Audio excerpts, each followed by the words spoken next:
传统市场属于开放性空间，现在为了要落实防疫，是维持单一出入口，入去进前也需要爱先施连制以及喷酒精。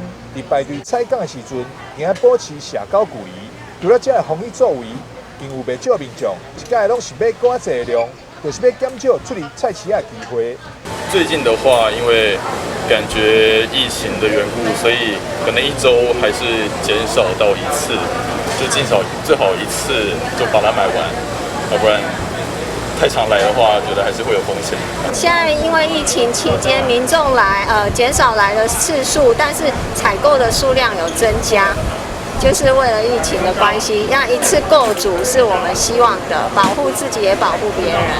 除了家己到菜市买菜以外，另外一种就是请人外送。离台南小短腿外送平台，也因为这波疫情，订单嘛增加袂少。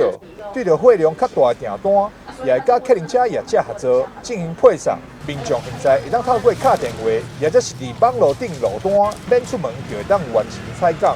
现在大家都防疫，然后现在都用叫了外送比较多。